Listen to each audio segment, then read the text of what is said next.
Alio, alio, labas vakaras. Laukiam dar keleto žmonių besirenkančių čia į šią vakaronę, Tauragėje, bendruomenės namuose. Sakė, nėra vietos, kur pastatyti, matot, Tauragėje net parkingų neužtenka jau. Manau, kad galima už Tauragės pastatyti ir ateiti. Taurė iš Tauragės, čia baitukai yra mūsų seni velniukai.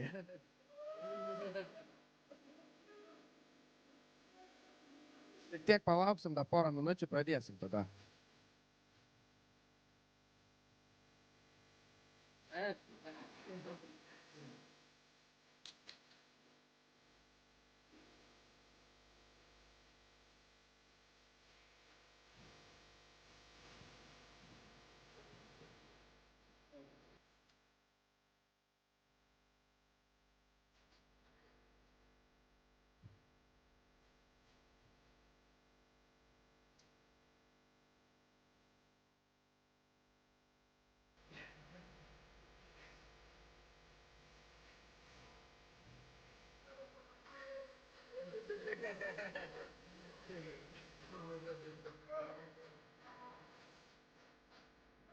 Tai manau, gal netempkiniai naktį, kas suspės, tas prisijungs.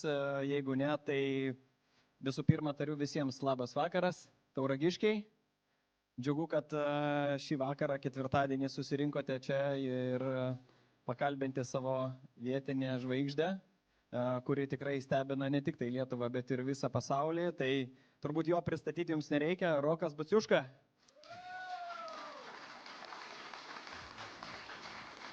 Labas vakaras, turbūt daugiau žiūrinčių tenais yra, nes laivas turbūt kas patingėjo, kas nenorėjo gal patogiau namuose pasižiūrėti. Tai manau, kad daug kas žiūrės, tai kas čia atvyko, tai ačiū. Turėsim gerą pokalbį, valandos pokalbiukas, pakalbėsim, kokių klausimų bus. Tai manau, kad pradedam gerą gaidelę, kaip sakoma. Tai 2024 metų Dakaro ralis turbūt tie, kas sekėte ir girdėjote ir žinote, tai vyko jau 5. kartą Saudo Arabijos mėlynuose. Galbūt daugumai jau truputėlį ir pabodo ta Saudo Arabija, nes praktiškai niekas nesikeičia, galbūt tik tai pačios varžybos sunkėja, ne Rokai? Aš paprašyčiau šiek tiek muzikėlę, jau galim visai patilinti. O, dabar tai jau gerai. Tai viskas. Pamiršau klausimą, pakartokit, tai pradedam iš naujo, nes muzika labai išblaškė. 1, 2, 3 važiuojam. Taigi, 24 metų Dakaro ralis, Saudo Arabijos mėlynai ir pats Dakaras turbūt ne iš lengviausių buvo. Ne, kiek mane matė, tai buvo mano sunkiausias Dakaras. Pirmas buvo gal lengviausias, nes pirmą kartą dalyvavau Dakare, tai visas emocijos, viskas, pirmą kartą mačiau viską, dykumas, akmenynus. O jau kai 3. kartą važiuoja, tai žinai, ko laukia. Ir dar šiais metais organizatoriai pasakė, kad bus tikrai sudėtingas ir nei vieno vairuotojo dalyvio nesakė, kad lengvas Dakaras. Tai vad, kad suprastumėte, kiek tai yra sudėtinga, tai pirmiausiai reikia pajausti ir suprasti, ką išgyvena patys sportininkai važiuodami su bagiu. Ir Rokas kaip tik dabar turi puikią progą tą padaryti. Roko Baciuškos Driving Experience nuotykis su bagiu, kurį galima beje šiandien ir laimėti. Tai vienintelis dalykas, ką jums reikia padaryti, tai fotografuoti šiandienos vakaronę, kelti pas save Facebook'e arba Instagram'e istorijus, taginti Roką Baciušką ir mes šio renginio pabaigoje išrinksime vieną žmogų, kuriam atiteks ši puikia dovana, pasivažinėjimas su pačiu Roku Baciuška. Tai pajausite, ką reiškia sėdėti motobagio viduje, ką reiškia pajausti apkrovas, ką reiškia, kai motobagis kyla į orą po tramplino ir sėkmingai leidžiasi. Ir smagiai praleisti laiką asmeniškai su savo Roku Baciuška. Tai yra žvaigždės valanda, kuri tikrai yra skirta jums, tai būkite aktyvūs, fotografuokite, kelkite pas save į Instagramą ir taginkite Roką Baciušką, o renginio pabaigoje galbūt tai būsite jūs, kuriam atiteks šis puikus prizas. Na, bet kalbant apie 2024 metų Dakaro ralį, tai turbūt pirmas smagus dalykas, kuris buvo tau turbūt ir pačiam po eilės jau Dakaro ralių, ne tai, kad laimėti ir iškovoti prizinę vietą, bet aš manau iš žmogiškos pusės, kad galėjai ramiai atšvęsti Kalėdas ir naujus metus namuose, nes pirmi metai, kada Dakaro ralis nestartuoja per naujus metus. Jo, tai čia visiems buvo, manau, smagus laikas praleidimas per tiek metų, kas dalyvavo gal daugiau Dakaro, tai sakė, per 8-9 metus, tai pagaliau galima švęsti Kalėdas ir naujus metus. Bet ar man anksčiau, ar vėliau tie nauji metai, ar pabuvimas vis tiek negali per daug atsipalaiduoti, nes varžybos bet vis tiek smagu praleisti laiką per Kalėdas ir per naujus metus ir palydėti senus metus ir palinkėti visiems naujus metus, kad visi gerai atšvęstų ir būtų geresni metai. Ir iš karto po naujų sausio 2 ir skridom. Tai jo, smagu iš tikrųjų. Gal ir bus dabar dažniau, kad taip bus. Manau, kad nepadarys anksčiau tą Dakarą. Aš manau logiška, nes toks laikas yra vis tiek, galbūt per Kalėdas daryti Dakaro ralį irgi nesąmonė, o per naujus irgi, kai pusė pasaulio švenčia naujus, o sėdėti Saudo Arabijoje, kur nei šampano išausi, nei ten kažko rimčiau ar linksmiau praleisti ir toli nuo draugų, tai taip, kadangi Dakaras irgi yra viena didelė šeima, irgi yra smagu, bet kai tas vyksta truputėlį vėliau, tai visiems atsiranda toks ir duoklė šeimai, kuri išleidžia patį į varžybas, sakykime, vis tiek nemato beveik mėnesį laiko. Ar neprailgsta tas laikas Dakare? 5 pirmos dienos prailgsta, po to jau pripranti, nes keliesi visą laiką 6 ryto, pavalgai pusryčius, išvažiuoji ir visą dieną važiuoji. 6-7 valandas važiuojam. Tai tas pats, kad iš Tauragės į Vilnių pirmyn ir atgal. Tai taip, kiekvieną mielą dieną. Bekelė, kad ir šalia autostrados važiuotum, bet tam tikrai bekelė akmenim, tai kažkaip renkiesi nelengva tą kelią, bet mes važiuom netostogauti, važiuom sportuoti. Tikslai buvo, kaip pasakyti, niekada aš savęs neapgaudinėjau, nemeluoju, buvo tikslai važiuoti dėl pirmos vietos, bet dėja gavosi, kad pradžiai Dakaro buvo taip, kad gavom šiek tiek laiko praradimo, 40 minučių, kol pasikeitėm pusašį, tenais palo traukė linko ir kol atsisukom varžtą, nes mechanikai buvo tiek priveržę, kad ten labai sunkiai keitėm tą pusašį, atrodo, kad servise keiti tenais 10 minučių, o tenais pasirodo ne taip paprasta, kaip turėtų būti. Tai jo, bet šiaip tai, kaip pasakyti, vis tiek ta trečia vieta vis tiek pagodžia, nes buvo ir tokių atvejų, kaip ir matėt, kad patys tie Lenkai lyderiavo labai stipriai ir buvo ten be konkurencijos, nes jų technika šiek tiek buvo geresnė negu mūsų gal patikinesnė, bet jų buvo greitesnė. Tai buvo reikalų, pradžiui buvo jau tokio nusivylimų, kad ten jau prizinė vieta, tai pamiršti, tenais į to 5, tik ten gali atsirasti, o po to jau ką, atsirado antras kvėpavimas, kai visus lenkučius diskvalifikavo, esam 4 ir tik matau, kad mes ten galim dėl 3 vietos pakovoti, nes 1-2 labai toli. Ir tenai su Čeleko mes su savo komandos nariu lenktyniavom, tai visą laiką vakare pasijuokdavom, tai sakau, aš šį kartą tave padarysiu. Sako, ne, aš tave padarysiu, tai taip juokaudami ir man vis tiek pavyko jį aplenkti. Na, fortūna vis tiek yra neatskiriamas dalykas nuo viso sportinio momento, bet truputėlį grįšiu aš dar atgal po naujų metų, kai išvažiuoji iš Lietuvos į Saudo Arabiją. Pernai metais ir užpernai važiavai T4 kategorijoje ir daugumai žmonių, na, tie skaičiai vis tiek atrodo T3, T4, T5, T10, T30, T40. Ta prasme, mes nelabai galbūt kai kurie žmonės suprantam, kas tai yra. Tai esminis ir pagrindinis skirtumas, gal gali papasakoti žmonėm, kuo skiriasi būtent prieš tais buvęs bagės ir dabar ką tu čia tokio gavai. Skaitosi lyg ir kategorija aukščiau, bet mašinos pačios atrodo lyg ir vienodos. Tai kokie pagrindiniai esminiai skirtumai tarp jų?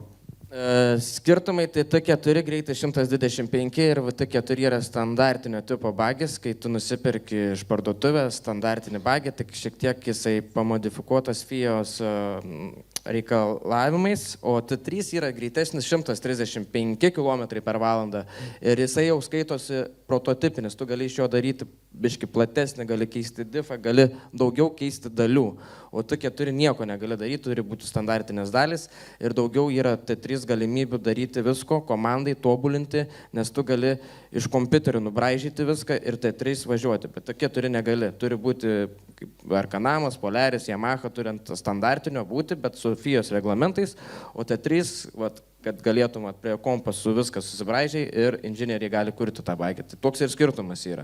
Jisai yra, kaip pasakyti, iš kompiuterio tauras padarytas, mūsų yra standartinis, padarytas šiek tiek platesnis, bet jau to tobulinimo neužtenka, reikia jau daugiau daryti iš kompiuterio, iš Kanamo daugiau reikės. Jie galvojo, kad mes buvom greiti, bet matom, kad reikia tobulėti daugiau. Ir tas tobulumas kame pasireikštų? Kas tau suteiktų pranašumą, tarkim, prieš tos pačius varžovus Lenkus, kurie važiavo su ne Kanamais, o su Taurusais? Tai tiesiog įdėti sekvencinę dėžę ir manau, kad šiek tiek pakeisti kai kurias dalis, oro dinamiką, daug tenais reikėtų pakeisti, nes Taurus ir mūsų bagės, tai diena į naktis skirtumas. Tai turėtumėt pamatyti tikrą akimi, nes greitas mūsų 135, jie įsibėgėja iki 135 greičiau, žymiai greičiau negu mes, nes mūsų variatorius varomas diržas, jisai negali daugiau plėstis, įsiplečia po tų variklio sūkiai, tada mes labai ilgai, kol pasiekėme tą 135 greitį. Tai toks ir skirtumas yra. Tai T3 kategoriją galima vadinti kaip proto kategorija, kur tavo, kaip sakoma, apribojimai yra tik tai vaizduoti. Taip. Tu su bagiu darai, ką nori, o būtent prieš tai buvusi kategorija, kur tu laimėjai 3 vietą ir 2 vietą pernai metais, būtent negalėjai nieko daryti. Buvo, kaip sakoma, užplombuojama visos detalės ir jau kaip yra, taip yra ir turi datraukti iki finišo. Taip, kaip yra, taip yra. Aišku, į prototipo yra T3, yra plombuotos varikliai, viskas tenais palei FIAS reglamentus tenais ir yra. Tai todėl ir gavo ten tą baudą, nes buvo karboninė sankaba, o sankaba turi būti standartinė, nes tam buvo problema Tauruso, kad jeigu kopas jau stringi, nes tu per sankabą turi visą laiką kirsti ir ten sudega standartinio, karboninė tiesiog jinai nedega, taip jinai laiko ilgiau. Tai galima sakyti, kad žmonės, kurie šiandien fotografuos ir dės į Instagramą ir tegins tave, tai gaus galimybę pravažiuoti su T4 kategorijos bagiu, taip? Taip, T4 ir dar greitesni, nes nėra restriktorių. Čia dar vienas dalykas, kuris Dakaro rally yra labai svarbus momentas. Taip, nes jeigu... Papasako, kas tai yra restriktorius, nes vėl čia pusiai turbūt iš mūsų susirinkusių, čia tas pats, kaip pasakytum, raketą nešėją, kuri neša palidovinį zondą nuleisti ant Marso. Restriktorius yra tokia, kaip pasakyti, šaiba vadinu aš tokią. Tai yra tokie, yra mažesni, didesni ir įdeda į variklio išmetimą ir neleidžia oras mažiau išeina oras mažiau ir yra ten sudėti palei ton dydžius, tai neleidžia varikliui, sumažina variklio galingumą iš tikrųjų. Nes jeigu be jo, tai ten mes, manau, lenktume net ir tuos pačius automobilių klasę, nes per kopas tai mes esame net greitesni, nes mūsų bagiai lengvesni, mūsų sveria toną 200 bagės, o mašinų sveria virš 228, 26, tai padaro klases palei tam tikrai, kad nebūtų T3 aplenkė T1 automobilį, kad nebūtų kažkokių nesupratingumų. Tai todėl jie padaro tokias skirtingas su restriktoriais, kad visiems būtų palei klases, kad būtų vienodai viskas. Bet taip žiūrint iš šono, jeigu lyginsim automobilius ir pačius bagiukus, su kuriais jūs važiuojat, tai aš sakyčiau, truputėlį yra nesąžininga, nes jie gali turėti kondicionierių, jie gali turėti hidraulinės kojas, kurios pakelia užklimpus, o jūs galite turėti kastuvėlį. Tai jo, čia žinot, kiek kišeniai tų pinigų turi, tai jei turi daug, tai gali kondicionierių turėti. Jeigu neturi, tada jau mėgaujas tuo karštu oru Saudo Arabijos, nes T1 yra tiek prestižas ir klasė, jinai jau yra aukščiausio lygio to rally reido čempionatuose. Tai todėl ir tų patogumų labiau yra, nes jeigu, pavyzdžiui, tuos T1 vairuotojus pasodintų į T3, būtų labai įdomu tenais, kaip jiems sektųsi. Tai, nes skiriasi, aš pats važiavau su tuo T1, tai buvo tokių iššūkių, nes yra sveria daugiau ir reikia stabdymo momentai vertinti ir greitesnis, ir aukščiau sėdi. Nu, yra tų didelių skirtumų ir aš pasakyčiau, kad su automobiliu yra lengviau važiuoti negu su bagiu.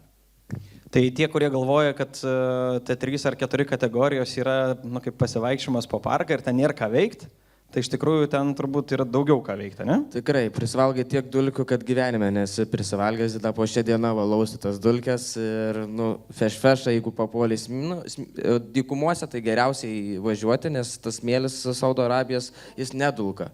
Tai labai gali arti važiuoti vienas kito, sekti, žiūrėti kopos, trajektorijas, o jeigu iššoki į kažkokį fešą, į akmenynus, kur vien dulkė, žvyrkelis, tai iš paskos neįmanoma pavažiuoti. Kartais atvažiuoji dulkių kamuolį, turi sustoti tiesiog, nes nematai niekur, kur važiuoti. O yra galimybė pasislinkti į šoną, ar jeigu jau į šoną, tai jau ten akmenys arba kažkokie pavojai? Tai gali pasislinkti, bet kartais pasislinkti gali ir pasibaigti gali nelaimingai tenais. Buvo tokiu atveju, kai nematai, atrodo, į dešinę nuvažiuoju, ten akmuo toks yra. Geriau pristoji toj pačioj, kurioje yra trajektorija ir viskas, palauktas dalykas, kol nusėsta. Tai tokia ir problema yra, tu gali būti koks nori greitas, bet jeigu niekas nepasitraukia, niekas, ta prasme, neklauso, kada tu arti esi, nes ir visi verkia, taip ir žala, nes buvo greitas, bet neįmanoma pavažiuoti paskui. Jeigu turi jau prie subinės prilipęs būti, tada gal jau pasitraukia. Bet tenais yra sentineliai, ten 3 kartus, jeigu papipinė, jis išgirsta ir tai gali pateikti protestą ir gali gauti baudos, bet per tiek daug dalyvių tenais kartais nesuvaikšto ta informacija. Tai vėl išgirdom naują žodį, galit plėsti savo Dakaro žodinėlį, sentinelis. Kas tai yra sentinelis? Sentinelis tai toks yra mygtukas, kur šturmanas paspaudžia, jeigu yra prieki važiuojantis, jisai paspaudžia ir šturmanas kitas to dalyvio mato palei tą navigaciją, kompiuterį, mato, kiek mes esam metrų už jo, bet kartais specialiai jie nesitraukia. Ir jie turi per 3 kartus, jeigu paspaudė mano šturmanas, nes kitas šturmanas jo mato, nes mes jeigu 100 metrų jau priartėjom, jau mato spaudžia tą sentinelį, jis mato kitas šturmanas. Tai jis per 3 kartus, jeigu girdėjo tą garsą, jisai turi pasitraukti. O jeigu nepasitraukia, tada būna minučių baudos. Tai taip. Bet tai gal visai nieko gauti tą minučių baudą, jeigu tu dulkėse važiuosi ir būsi lėtesnis ir praloši daugiau negu važiuodamas priekį. Tai jeigu priekį dulkių neturi, tada jau yra lengviau. Bet jeigu dar yra tenais, jeigu yra karavanas vien paskui kitą važiuoja, tai nei vienas nenori trauktis. Niekam nepaturiu važiuoti paskui kažką, nes tiek dulkių, kartais sugaišti ten apie 10-15 minučių. Ir paskui ko laukia atvirų plotų, kur gali lenkti, ar jie išsidaužo ir tada tu pirmas važiuoji? Ne, tai tiek pypinė, kad jau šturmanas išprotėja iš to garsas, nes tas garsas nelabai malonus yra, tai jau pasitraukia. Tai kartais būna ten tokių pasiginčymų, kaip užsipilimo kurė ponte, tai ten pasiginčia kartais šturmanai ir vairuotojai, sako, pasitrauk, mes greitesni esame, taip toliau, žinai. O aplamai, kaip atrodo gamyklinės komandos atstovo gyvenimas? Tai po naujų metų išvažiuoji į Dakaro ralį, čia kiti sportininkai dar kaupia biudžetus, galvoja, ten taip toliau. O kai išvažiuoji, būtent kokia tavo dienos rutina yra? Nes mes įsivaizduojam, kad paprastai tai tu turi viskuo rūpintis. O kaip gamykliniai komandoje? Ar reikia tau kažko rūpintis, ar jau ten yra visas ūkis, kuris prižiūri viską ir tau sako, Rokai, 9 tu važiuoji ir viskas? Nieko man rūpintis nereikia, man net nuperka bilietus ir šturmanai nuperka bilietus, tiesiog aš susidedu savo daiktus, tada skrendu į Saudo Arabiją, mane pasitinka autobusas ir tada važiuojam bivaką, tada laukia kemperis, tada įsiruoši visas daiktus, susidedi į savo vietas, tada pavakarieniauji, nežinau, maždaug 9 valandą ten ar per pietus, ar vakare atskrendi, pavakarieniauji, tada komandos sutikimas, tada strategija, jau tada administracija, tenais prisiregistravimas ir po to tas maratonas 12 dienų tęsiasi, ryte atsikeli ir vakare grįžti. Ir po to būna, tam pas mūsų komandai buvo apie 13 komandos narių iš Argentinos, iš Ispanijos, tai iš tikrųjų kompanija tikrai gera, tai neliūdžiamės ten bivakė, nes jeigu ten liūdėtum, tai kartais ir bajeriukų paskaldom, visko, tai nes ten rimtų 12 dienų sunku išbūti. Kartais būni piktas, nevalgęs. Nesipykstat? Kartais visko būna, bet pabaigoje, kai gauni maisto, tai tada viskas atsileidžia. Nes, pavyzdžiui, į maratoną, kai atvažiavom, kur nebuvo servizo ir valgiam karinį maistą, tai važiavam, ten buvo apie kiek, 650 km dykumų vien ir ten buvo ABCD bivakai. Tai mums pavyko atsidurti, lygtais dabar bijau pameluoti, ar bivaką. Tai tenais buvo Risainsas, viskas, tai vakarė jau finišavom, tai pasiėmėm palapinę, davė miegmaišį ir davė tokį 4-kampę dėžutę su maistu. Tai naktį prožektoriukų nieko neturim, tai palapinę sugalvojau pastatyti taip, kad įsijungiau masę, bagą, šviesas dega, susidėjau tą palapinę, tada miegmaišį ir tada jau valgėm. Tai kartu su brazilais, kartu valgėm tokį, aplinkui. Suništinis balius. Jo, tai toks, visi pikti, neina palapinių, ten surinkti niekas nesimato, tenais, sako, daugiau niekada nevažiuosiu, čia paskutinį kartą lėkiu, pavalgiau visi. Tada jau nusiraminom, tada pasakojom, kas įvyko ir taip praleidom, tada visi pavalgėm, pažiūrėjom į žvaigždes ir jau miegoti. Iš šono stebint, toks jausmas buvo, kad daugumai jaunų dalyvių tas kariškas davinys, konservuotas maistas buvo kaip kažkokia egzotika. Nes daug buvo ir internete visokių kaip postų ir istorijų, kur jie stebėsi, kad kas tas kariškas davinys, kaip tą reikia konservą atsidaryti, kaip ten reikia šildytis tą maistą. Kaip tau pačiam? Na, tu vis tiek jau prie medžioklės, prie ūkio, tu vis tiek jau žinai, kas tai yra. Tai aš tam bim greitai viskas sutvarkiau, šturmanas sako, ką čia reikia daryti, tam padėjau, po to padėjau savo komandos narį amerikonui. Nu, žodžiu, jie tai nieko nežino, kas ten ką. Tabletė balta, tenais, tenai uždėti. Gal jie valgyti reikia? Ten neaišku, ką jie manė, bet aš jiems greitai padėjau, tada pavalgė, tada padėkojau, į tą palapinę ten reikėjo padėti surinkti, nes kiti žmonės net nemokėjo, kaip surinkti žmonių. Tai buvo tų tokių atvejų, yra ten instrukcija, tai viskas paprastai, pasižiūri viską, bet kaip man tekia kažkiek gal susidurti, tiek aš, iš Tauragės, tai žinau visokių paslėptų dalykų ir manau, kai tai buvo įdomu, egzotika, man patiko iš tikrųjų, man patiko. Na toks, aš sakyčiau, netgi paprastas stovyklavimas. Šilta, palapinės, kareiviškas maistas, tai stovyklautojo maistas, laužiukas iš to sauso kuro tabletės, pasišildai, pavalgai ir eini miegot. Bet daugumai sportininkų atrodė, kad čia mus kankina, kodėl čia mus valgyti normaliai neduoda, ten jie verkė daugumą į internetą ir skundėsi ir sakė, kad kas čia per nesąmonė, čia negaunam normalaus maisto, bet aš kiek mačiau, jūsų komanda turėjo net savo virtuvę, ne? Gaminotės patys savo valgyti, ar jūs vis dėlto naudojotės bivako visais privalumais? Pusryčius vakarienę darė komanda buvo, sakė, prancūzų virėjus, ten darė maistą, tai pusryčius ir vakarienę visą laiką valgėm komandoje. O pietus valgydavom bivako, tam catering vadinas, tai valgykla. Tai pietus valgydavom tenais, bet retai grįžti per pietus tenais, tai būdavo 3 dienos, kai valgiau pietus tenais. O šiaip tai įsidedi į mašiną žuvėsėlių, pavalgai angliavandenių ir viskas.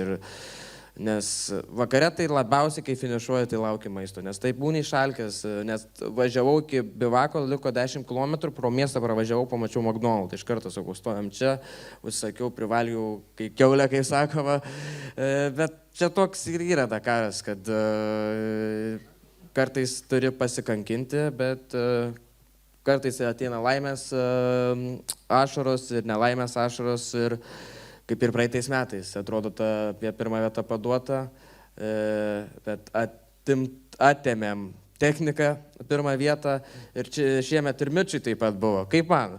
Sakau, Mičiai, žinai, kaip jaučiuos praeitais metais. Tai jis ant tos antros vietos tikrai nėjo laimingiausias ir, įsivaizduokit, lyderiavo valandą lyderis nuo antros vietos ir paskutinę dieną sudegė ta pirma vieta ir liko antras, o aš likau trečias, tai buvo tokių įdomių atvejų visą laiką yra tenais. Dakaras, kaip sakoma, kaip gaila, pasiėmė vieną gyvybę, kiekvienais metais Dakaras pasiglemžė vieną tai gyvybę. Tai labai gaila, bet kas važiuoja su motociklais, tai ten aš juos vadinu kamikazė. Man, kad duotų pinigų, aš nevažiuočiau su motociklu. Aš nešokčiau su parašiutu. Tai aš šokau su parašiutu visai nieko, bet ar antrą kartą norėčiau šokti, tai nežinau. Kiekvienam savo, ne? Taip. Kalbant apie techninius niuansus, atėjus tau į naują kategoriją T3, panašu, nebuvo viskas rožėm klota. Nuo pirmos dienos visokie niuansai. Tai lūžta kažkas, tai leidžia tepalą, tai kažkaip degalai kažkur išgaruoja ir iki užpilimo zonos jau negali pilnu tempu važiuoti. Tai ką jie tau ten davė? Nežinau, ką jie man ten davė, nes buvo 2 kartus. Pirmą dieną tai buvo paprasta, buvo akmenų. Galimai taip svarstome, kad akmuo pažeidė pusašio gumą, plyšo guma, tepalas įsitaškė ir viskas, ir surakino tą pusašį ir tuom ir dar traukę pamatėm tuo pačiu. Nu, čia kiekvienam gali atsitikti ir čia nepabėgsi nuo to. O su kuru buvo taip, kad buvau tikrai piktas, nes važiuoti nori maksimaliai, bet negali, turiu taupyti kuro ir trukinėjau, nes kuro taip turbūt turėjo užtekti, ten 20 litrų iki finišo turėjo dalikti, bet po to įsiaiškinom, tenais yra visai šardė kurą, visą filtrus paėmė kuro ir tenais yra paėmimo kuro tokios 3 šakės, tokios, kur paėmė kurą, jos buvo užsikišusios vandens ar kažko, nes pas organizatorių gali vežti savo kurą arba imti organizatorių. Čia priklauso kaip tu nori. Organizatoriuose buvo net kuro vandens, net iš mūsų komandos narių 2 užkalė variklis dėl vandens, nes buvo kuro vandens. Tai čia gaunasi, kad 5 metai ir vis tiek organizatoriai neišsprendė klausimo su degalais ir su jų kokybė, nes eilę metų daug sportininkų skundžiasi būtent dėl tų pačių degalų kokybės. Tai kodėl čia Saudo Arabijos tiekėjai tokie prasti gyvenant naftos gyslos, o vis tiek kažkokio marmalo jums paduoda? Gal neišfiltruoja gerai, bet čia tavo pasirinkimas. Nori imk organizatorių, vežki savo. Tai čia organizatoriai ne mūsų bėdos. Nori, nepatinka tas kuras, prašau, vežkite savo, pilkite savo, ką norit. Čia komandos daugiau tai niuansai, aš labai ten nesigilinu, nes turėčiau savo komandą, daugiau gal žinočiau, bet kaip sakau, aš esu gamyklinis vairuotojas, tai man tik pasakyta, ką pasakys, tą turėsiu padaryti, nes turiu tam tikrus susitarimus, tam tikrus kontraktus, tai yra tam tikrų niuansų, kur kartais negaliu nieko pasakyti, negaliu atskleisti. Na gerai, o dabar taip žvelgiant iš lietuviškos pusės, iš tauragietiškos gal net pusės, o tie bakai ten užsirakina, yra raktelis koks nors, o ten ar gal naktį atėjo, kas atsidarė ir kokį pusę puodelio vandens įpylė? Tai tam visko gali būti, nėra rakto. Taigi čia konkurencija, pas jūs kiek komandai bagių? 13, 14 dabar. Kiekvienas nori laimėti? Kiekvienas nori, bet kiekvienam neįmanoma laimėti. Bet eliminuot varžovą, taip. Nežinau, ar tas mentalitetas dar yra, nes nei vienas... Bet kokios, kaip sakoma, priemonės pateisinamos? Jeigu niekas nepagavo, tu niekada nesužinosi, bet yra daug minčių, gali cukraus įdėti į kuro baką ir iš karto varikliui pipėts yra, kaip sakoma, bet niekas nedaro taip. Tai nori visi dalyvauti, lenktyniauti sąžiningai, galima, ta prasme, galima visokių prisigalvoti, kad tas tą padarė, bet pasaulio čempionatas, vis tiek FIAS, tai vis tiek mechanikai dirba iki 3-4 nakties, tai ten taip paprastai neprieisi. Kiti net uždeda coverį visą, uždengia su izoliacijom, privaro, kad niekas neprieitų. Tai būna tokių dalykų. Tai reiškia, vis tiek pasitaiko tokių dalykų, nes paprastai, jeigu būtų viskas taip labai fainai ir saugu, tai bevakas 3000 žmonių zujančių aplinkui, kur kiekvienu momentu bet kas gali prieiti. Jūsų kategorijoje tikrai buvo nemaža konkurencija, apie 36 berods bagius važiavo, gal net 40. Važiavo 47, bet finišavo 32 lygtais. Tai matai, kaip sakoma, pretekstų daug gali būti. Ir tu, sakykime, galbūt daugiamai žiūrint kaip išsišokėlis, atvažiavo berniukas iš Tauragės, iš kažkokios Lietuvos. Pirmas Dakaras 3 vietą, antras Dakaras 2 vietą ir vos ne 1. Tai aš manau, čia daugam turėtų sukelti pavydo gaidelę. Tai taip, čia buvo grįžau iš Dakaro, kad daugiau 8 vieta yra 8 vieta, bet 3 beduinai yra 3 beduinai. Tai aš važiuoju 3 kartą, aš niekada nemėgstu girtis, bet Reikia. Kartais reikia, nes kartais teisybė turi būti, negalvoju, kad žmonės, kad 1+ yra aukščiausia kategorija, jinai yra aukščiausia, bet konkurencingiausia yra kiekvienuose klasėse, tiek T1, T2, T3, T4 motociklininkų toj klasėje ir motociklininkų ta MotoGP2 yra ten taip toliau. Tai kiekvienoje klasėje yra konkurencija. Tai visiems biudžetai neleidžia važiuoti T1+, kiekvienam yra siekis važiuoti T1+, bet biudžetai yra kosminiai, atrodo, kaip tu gali išleisti 2 savaitės krūvą pinigų. Atrodo, kur žmogus kitas geriau pratostogausiu metus, 2 metus už tuos pinigus, nereikės nei dirbti, nieko, atostogauju viskas. Bet tikslas vis tiek 1 vieta atvežti tą beduiną. Tie 3 beduinai vis tiek smagu, viskas tvarkoja, bet norisi 1. Kai kurie važiuoja 12 metų ir dar nieko netvežė, tai čia 3 metai, aš manau, čia puikus būdas atkreipti kitų dėmesį ir parodyti, kad perspektyvos jaunuolis iš Tauragės gali padaryti rezultatą ir kreipti finansus reikėtų į šitą pusę. Tai taip, tai todėl ir faktas yra, aš ateinu pas draugų rėmėjų, sakau, va, žiūrėkit, yra 3 beduinai, ką darom, norim, kad didesnis būtų, reikia prisidėti. Tai yra planų didelių, planai važiuoti yra kitais metais, gal T1+, dirbu dabar iš Dakarą grįžtu, tai dirbam labai stipriai su rėmimu, klausimais, nes Dakaro 2-3 mėnesiai karšti, po to vasara šiek tiek nurimsta ir tada vėl prieš Dakarą 3 mėnesiai prasideda. Bet reiškia, lietuviai turi tų pinigų, nes važiuoja ekipažų iš viso dalyvių 10 Lietuvoje. Iš Lietuvos važiuoja į Dakarą 10 lenktynininkų, kaip pavyzdžiui Vokietijos, nei vieno beveik gal nėra, ar ten keletą yra. Tai toks yra populiarus tas Dakaras ir aišku, išgarsino Benediktas Vanagas, tai čia visi, manau, niekas ir neprieštarauja, bet ateina nauja generation, kaip sakoma, ateina karta, nauja karta ir daugiau to nauja karta turi to kraujo, daugiau nori sudraskyti visus. Piktesni tokie truputėlį. Jeigu galvotume aplamai apie visą Dakaro epopėją, tai šie metai tau kuo labiausiai įsiminė?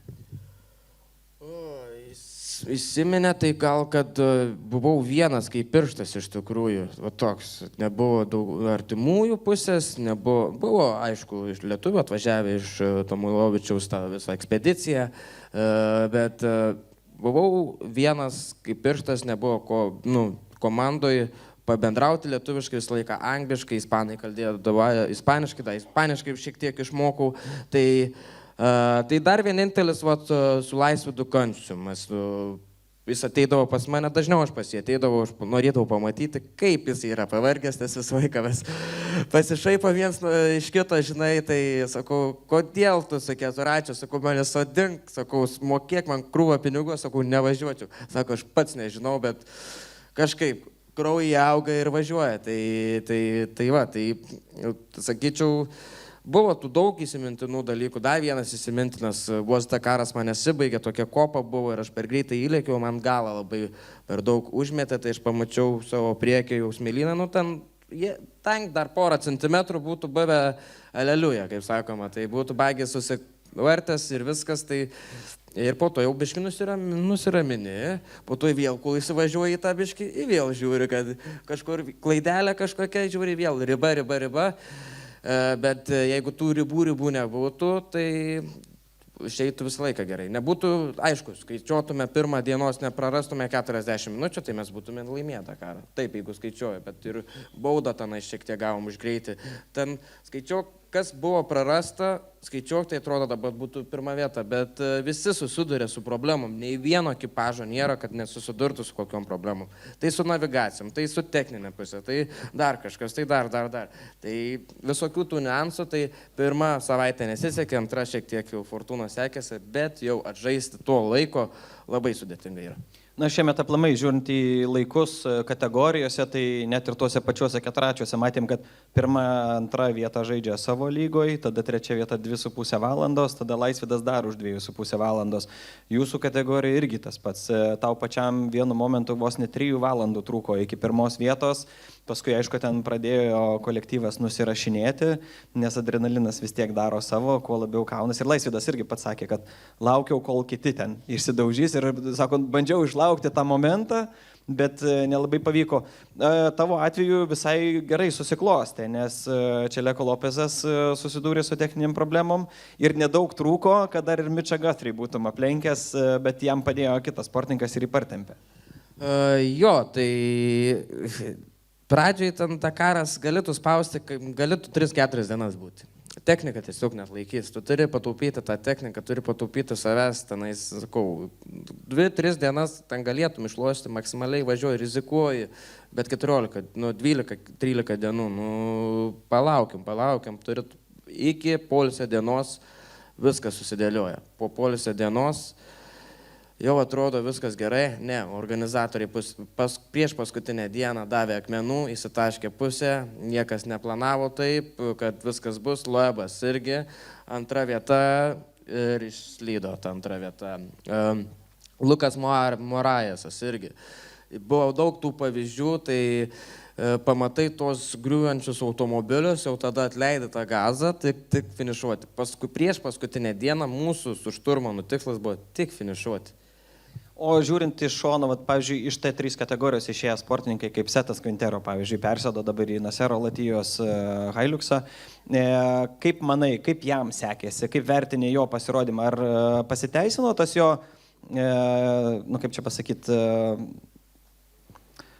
pasakyti, sulošimas tokiu, kad pereinu į kitą kategoriją ir bandau tenais kažką parodyti? Ar vis dėlto jam reikėjo važiuoti T3, nes jisaigi yra laimėjęs berods 11 ar 12 etapų iš eilės, tai yra absoliutus Dakaro ralio rekordas, T3 kategorijoje niekas anksčiau to nėra padaręs, bet jisai dabar jau eina į tą vadinamą aukščiausią lygą, kur kitokio kalibro technika, greičiai daug didesni, ir matom, ką mes matom. Aš manau, kad buvo namų darbai blogai padaryti. Jisai, kaip ir normalu, laimėjo pasaulio čempionatą T3, sekantis etapas kaip ir T1+, bet reikėjo prieš Dakarą tikrai suvažiuoti keletą varžybų, priprasti prie to automobilio. Jis suvažiavo vienas varžybas ir darė 3-4 dienų testų, bet to neužtenka. Patirtis daug Ten reikia kantrybės, kad nori to dėmesio tenais, kad tu pirmas steidžas, tau dėmesys, bet ne, ramiai ir lyderiai po biškį įsitaško, kaip sakau, kažkur klaidos prasideda, turi mylėti techniką tenais. Naseras gal irgi šiek tiek paspaudė ir tam priekinę šakę, kas ten galinę, tiksliai nepasakysiu. Šiek tiek paspustelį technika gali lūžti ir tas tenais pusę valandas viskas. Tu jau, kaip sakau, aš game over. Tai sudėtinga iš tikrųjų. Būtų 2-3 dienas, tai visi važiuotų maksimaliai, o čia 12 dienų kartais ne nuo tavęs priklauso. Tu gali būti geras lenktynininkas, profesionalus, bet kažkas atsitiko iš techninės pusės. Tu visus metus ruošiesi pirmą, antrą dieną, ten ar variklis užlinko, ar dar techninė, kažkokia šakė, pusašis, sakau. Čia yra technika. Čia nenusipirkai, kaip sakau, futbolo kėdus ir tik tau reikia bėgti. O čia kiek laiko tu duosi. Tam daug niuansų yra. Todėl tas autosportas vadinasi beveik brangiausias autosportas pasaulyje. Davidas Kastera prieš varžybą sakė, kad tai tikrai nelaukit, kad bus lengvas pasivaikščiojimas, bus labai sudėtingos varžybos ir panašu, kad jo, kaip sakoma, žodžiai nebuvo tušti.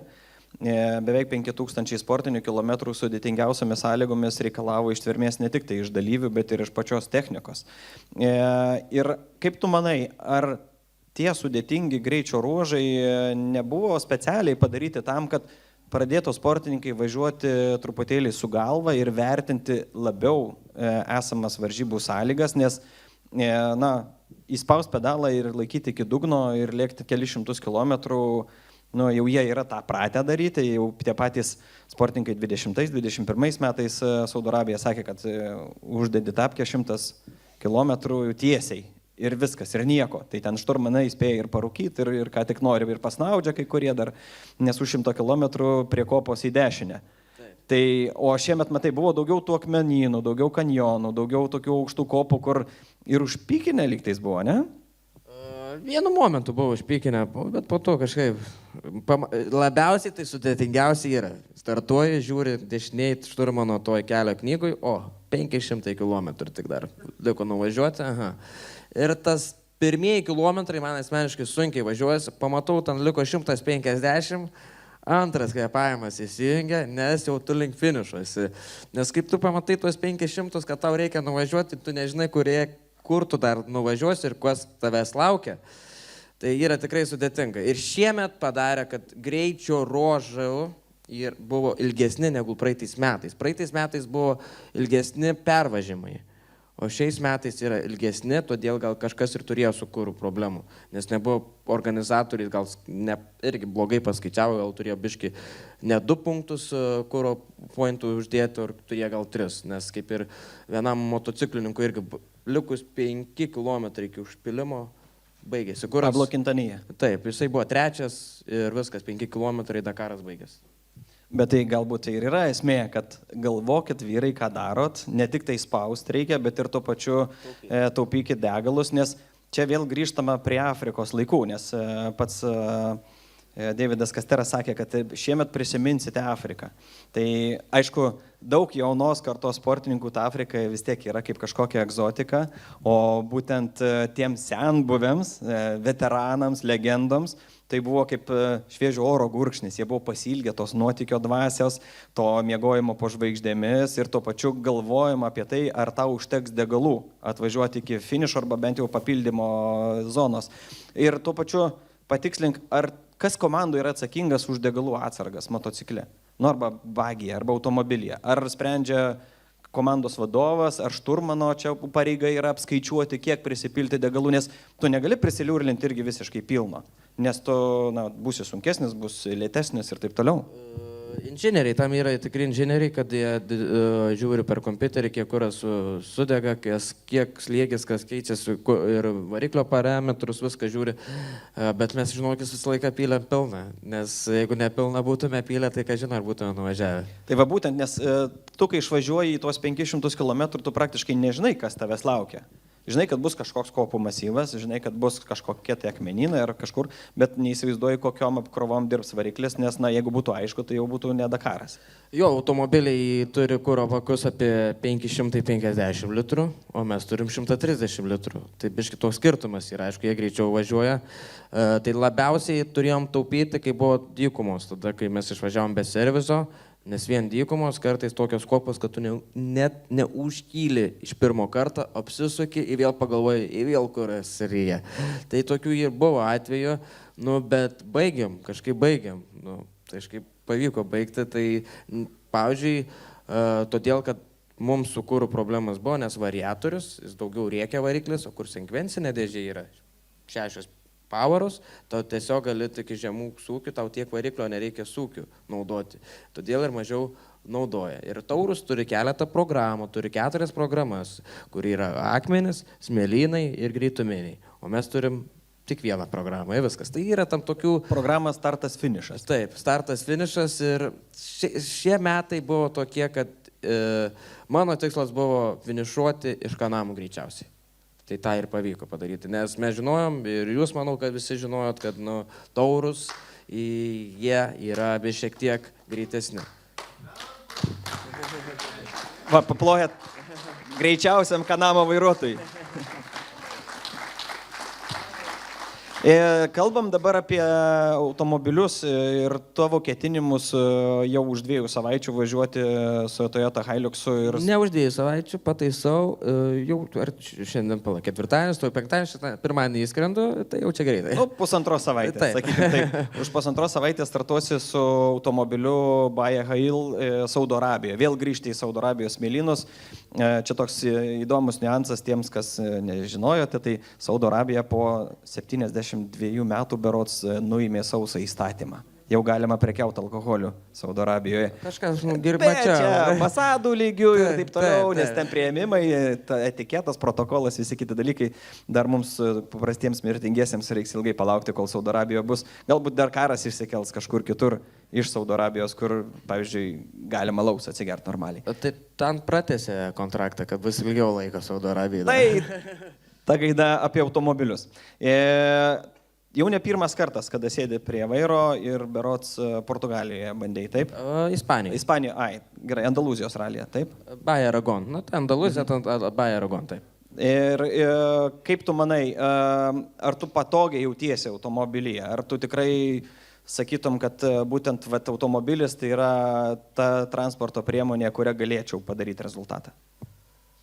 Ne, nesijaučiu patogiai, nes labai mažai laiko į Baja Aragon irgi iš karto sugalvojom, taip ekspromptu gavosi galimybės, rėmėjai prisidėjo ir aš atskridau į Baja Aragon, aš čia kalbu apie pirmą kartą, kai sėdau, tai atskridom į Ispaniją ir kitą dieną iš karto turėjau tik 70 km pravažiuoti su Toyota ir iš karto į varžybas. Mane įmetė taip iš karto į rimtesnės varžybas, tenais važiavo ir Sainsas, ir Pantrancelis, ir Ekstrumas, visi topų Naseras ir mums visai neblogai sekėsi.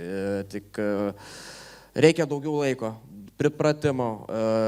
Da, jeigu sakyčiau, ar esu pasiruošęs tu 1+ Dakare, tai vienareikšmiškai ne, nesu pasiruošęs, turiu daug laiko atiduoti, daug treniruotis, reikia daug kilometrų, kai visą laiką sakau, kilometrai.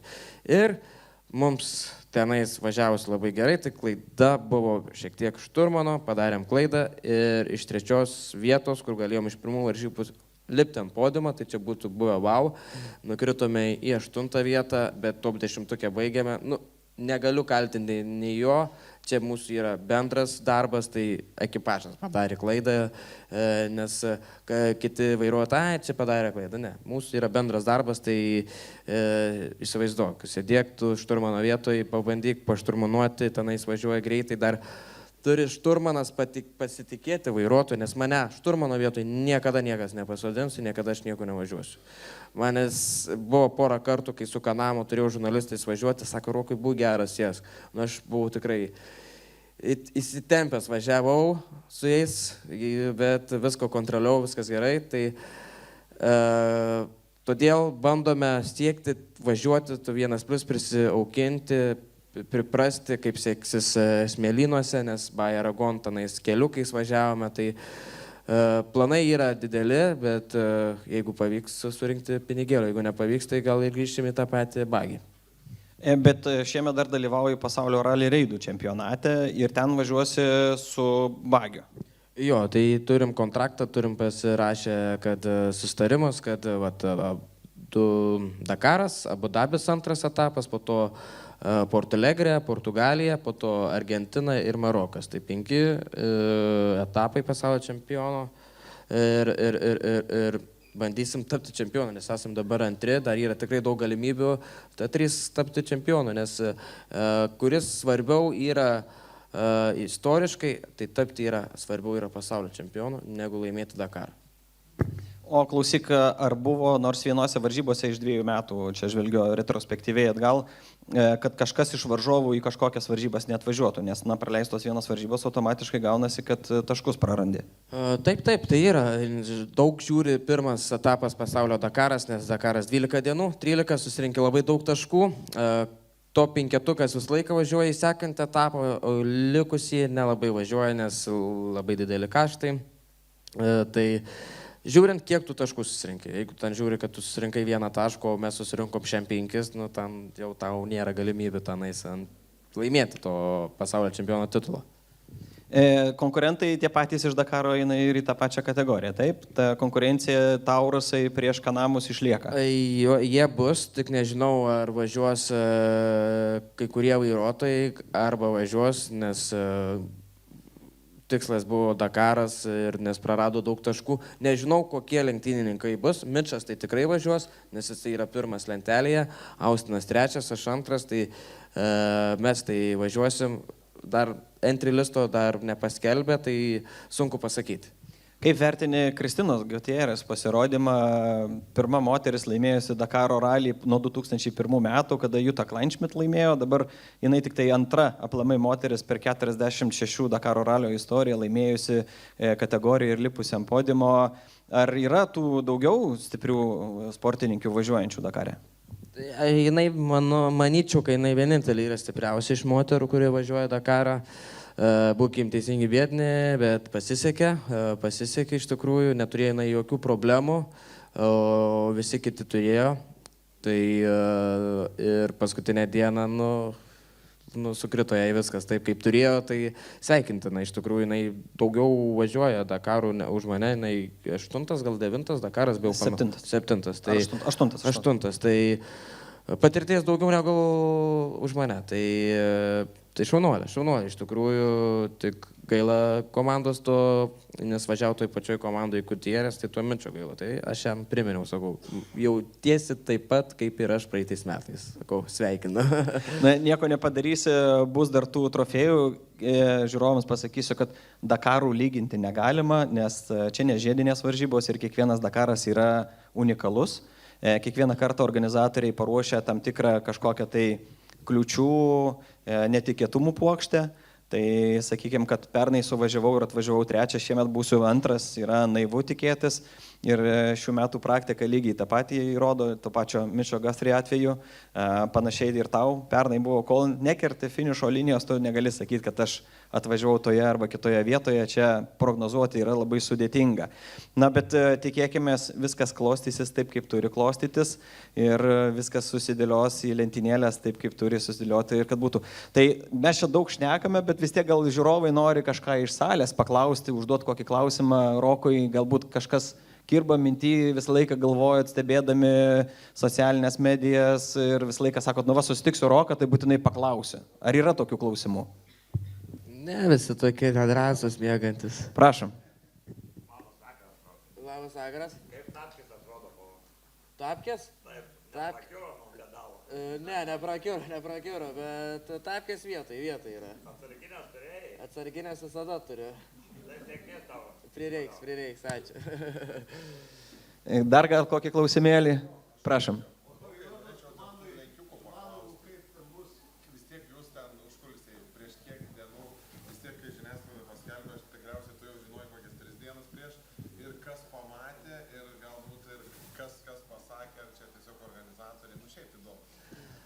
Kas pasakė, tai tenais daug versijų yra.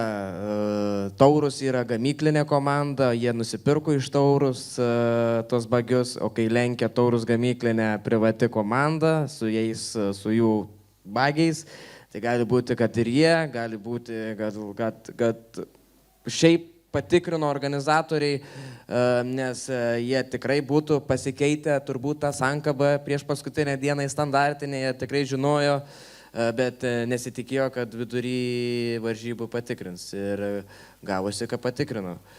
Skaudžiai galėjo duoti gal 20 valandų, bet nuėmė visus. Sakau, čia toks žaidimas yra. Nieko nepadarysi. Yra kaip yra. Ne Roko sprendimas. Svarbu, kad ne mano sankaba ir ne aš įkišau tą sankabą. Ir ne tave diskvalifikavo. Labai skaudžiai jiems, nes prieš 3 minutės įteikė apdovanojimą už tą dieną, ne? Taip. Ir po 3 minučių sako, jūs nebereikalingi čia. Tai žiauriai. Jo, tokioj situacijai nepavydėtina situacija iš tikrųjų ir iš perspektyvos pusės. Irgi jaunas lenktynininkas turėtų gal perspektyvos daug, bet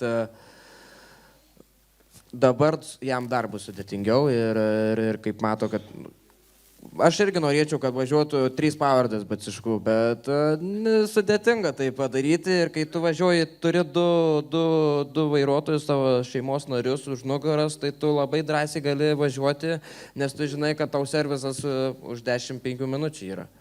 Tai va, tu aš kai vienas pirštas, tai jau turi galvoti, tai va. Tai tu turi nusivežti daugiau lašinių ir žvėrienos ir susiras daugiau draugų. Taip, bet tenais lašiniais ir žvėrienas nelabai papirksi. Visi nori va šitų, tai vat sudėtinga va tai yra. Bet tai jie gal neragavo dažnai lietuviško žvėrienos.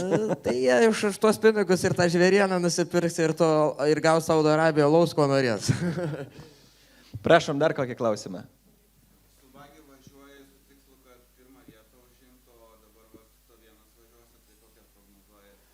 T1 plus, kur? Ar šiom varžybom? Dakare dar nevažiuoju. Na, toli nežiūrėkime, šitose varžybose.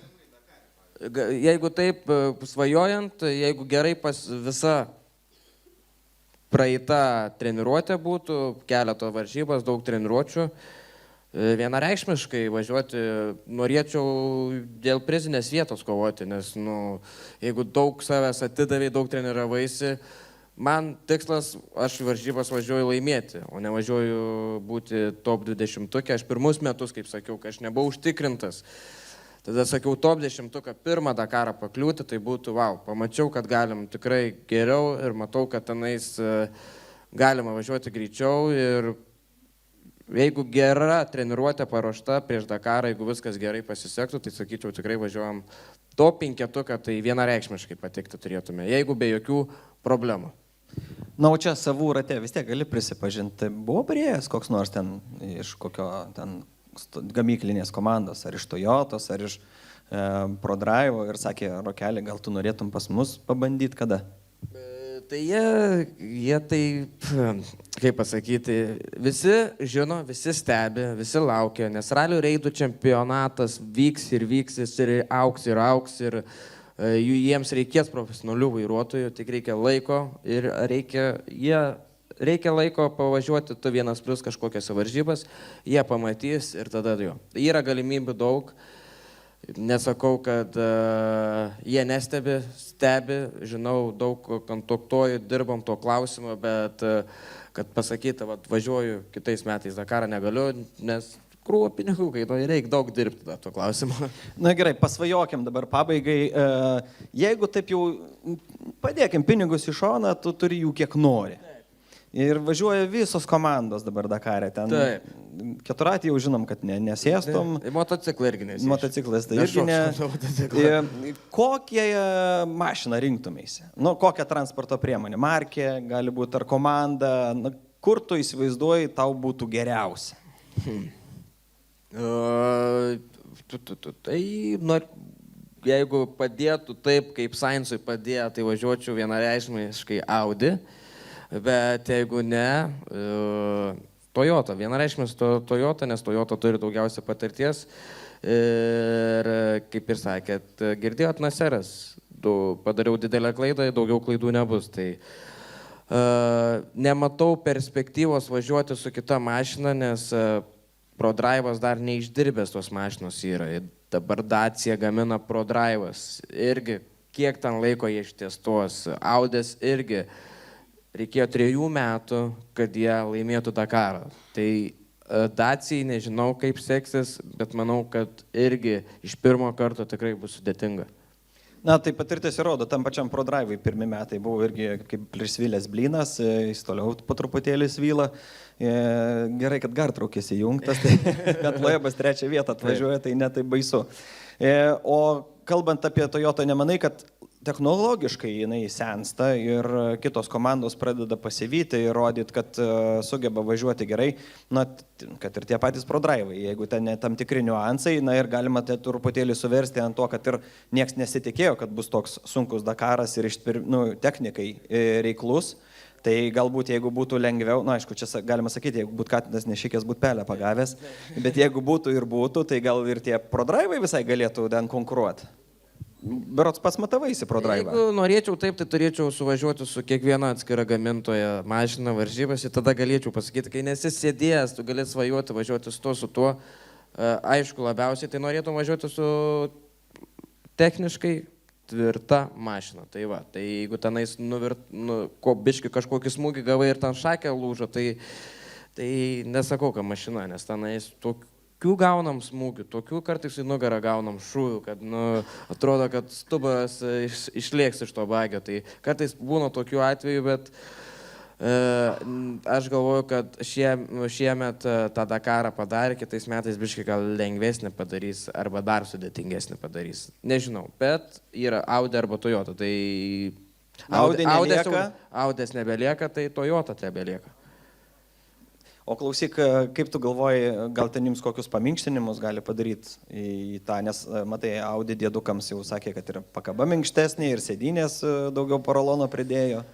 Tai yra toks paminkštukas, bet per minkštą irgi negali įdėti, nes turi tokia, kai dormeo čižinukas, kai būna toks, turi biškai būti kietesnis, jeigu per minkštas yra, tai ten dar greičiau tą nugarą pareina visi smūgiai. Tai visokių niuansų yra, aš su nugara neturėjau reikalų, šiek tiek buvo tų tam tokių smūgių, bet greitai susivaikštai savo vietas ir viskas.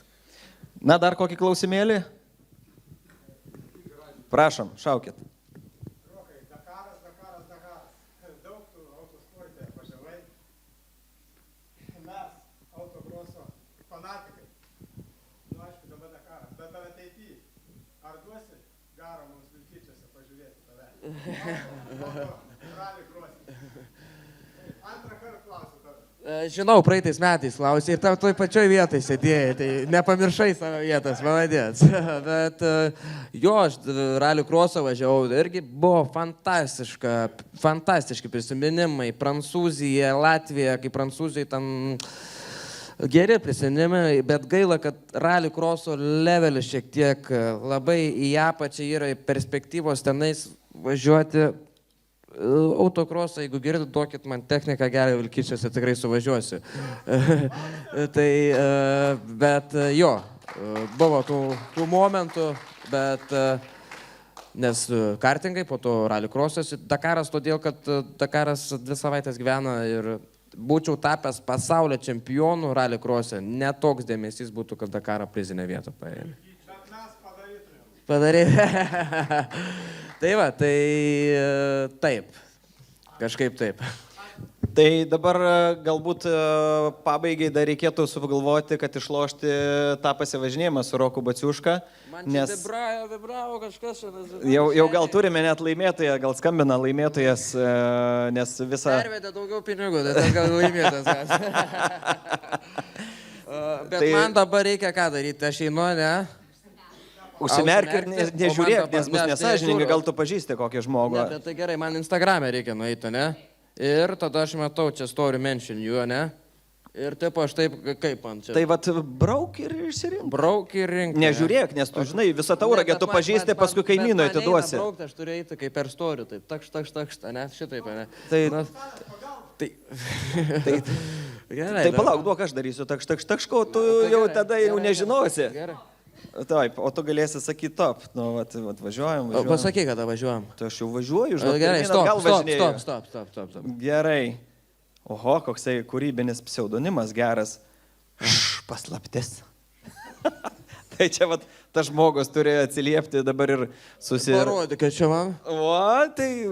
Prašau, žiūrėk. Matai? Paslaptis, tai kas čia, tai jau čia... Čia gal paslaptis ar paslaptis? Jo, paslaptis. Bet palikim tas paslaptis, jos tau parašys. Jo, jau pakėlė ranką. Gerai. Tai gerai. Aha. Tai jūs paskui prieikit, paliksit savo koordinatės Rokui Baciuškai. Ir galėsite susiderinti, kada jūs patirsite tą nuotykį, o realiai, jeigu norite atskirai kažką susitarti su Roku, tai irgi drąsiai galite jam skambinti, rašyti ir prašyti. Dar klausimų gal turit? Niekos, taip, tylit viską, daugiau žinot jūs turbūt. Matot, reikia duoti laiko, ateina geros mintis, jau kaip sakoma. Taip. G jėga, Tauragiai, Gedminas mane praskraidino, tai gavau tam tikras G jėgas, tai iš lėktuve, ta prasme, geriausias jėgas gavau. G jėgas. Visai faina buvo. Bandžiau taip įsitempęs varyti, bet norėčiau sunaikinti tavo kažkada. Kad išjungtų. Dakare tų apkrovų gal nelabai yra, ten tik tai aukštyn žemyn ir tik tai kada smūgis, tada galbūt tos jėgos. Karuselės ir akmenės daugiau tenai saugai, tas padangėlės, tai yra visokių tų niuansėlių. Na ką, galėtume čia kalbėti ir kalbėti, bet turbūt daug kas dar norite su Roku ir nusifotografuoti, tai tikrai Rokas yra atviras fotografijoms, galite paimti autografą, o Rokas irgi, kaip sakome, turės autografų sesiją, irgi ilgai jinai užtruks, turbūt galite tuo pačiu su juo ir pasišnekėti asmeniškai, užduoti klausimą, pasižiūrėti, pasigražėti šiais Dakaro ralio beduinais, kaip nekeista, iš tiek dalyvių lietuvių dalyvavusių Dakaro ralyje kol kas visa kolekcija yra tavo. Tai čia irgi labai unikalus dalykas. Aišku, reikia nepamiršti ir kitų lietuvių, kurie yra iškovoję garsias pergalės. Tai tas pats Laisvydas Kancius, irgi pasaulio čempionas keturračių įskaitoje. Arūnas. Ir manau, vienintelis Lietuvoje ir daugiau, duok dievę, kad atsirastų kažkas dar, nes pasaulio čempionu tapti keturračių ar motociklo dar istorijų neturim. Ne, neturim. Ir Arūnas Gelažninkas, Original by Motul arba vienišių klasės 2 kartus iš eilės nugalėtojas, šiemet važiavęs kartu su žmona Emilija Gelažninkinė, tavo pamėgtoje klasėje, jau kaip sakome, jau apsėdėta normaliai, jau ten kaip sakoma. Na, tikėkime, jiems irgi viskas seksis gerai ir vat, džiugu, kad būtent šie trofėjai gali džiuginti tauragiškius ir jūs galite juo didžiuotis, nes tai yra, nežinau, turbūt geriausias Lietuvos ambasadorius visam pasaulyje. Tai trumpai dar, matau, dar filmuoja, tai trumpai aš visą laiką mėgstu padėkoti žmonėm. Daug kas palaikė, daug žinučių gavau, nepykit, jeigu dar po šią dieną netrašiau, vis dar yra žinučių, kurių neperskaičiau.